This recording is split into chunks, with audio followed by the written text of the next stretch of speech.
So when I start the scissor work, I start back here on the back side of the leg.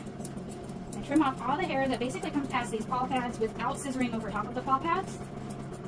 It's an accident waiting to happen. So I set that length back here. Then from underneath, I'm going to angle my shears underneath, and I'm going to find the toenail, and I'm going to cut off all the hair that comes past the toenail in the front. And I'm going to, after I take this off in the front, I round it from underneath to the back.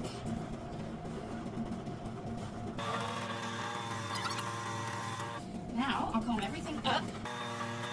Because I have set the length at the top and I've set the length at the bottom, and I've gone down the outside of the leg with my clippers to set the length of the outside, I have a starting point and an ending point to aim for with my scissors, which is one of the most important things when you're learning how to hand scissor, is always having a starting point and an ending point to know where you're aiming your shears and where you're starting, so that you're not picking at individual hairs.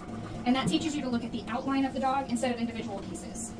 And that's what's going to give you a nice smooth outline. So I'm looking at the outline, I'm starting at the top, aiming to where I set my toe length down here. So when I'm starting up here, I'm aiming my scissors all the way down here where I set the length at the bottom.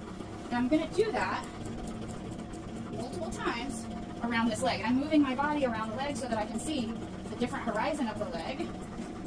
So I can start at the top, aim for the bottom. So I go in straight lines from top to bottom all the way around this leg. When I get to here, I'm scissoring this area. I don't want to take this too tight, I don't want to pinch it. So I'm aiming straight up and down where the stifle is, and then once I reach the bottom of that stifle, I'm going to angle from the knee down to this toe. My starting point is the knee, and my ending point is the toe.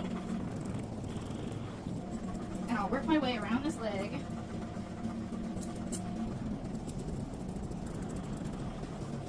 Okay, now when I do the back here, I'm going to turn my curves around just to neaten this up. I'm aiming out at the hock.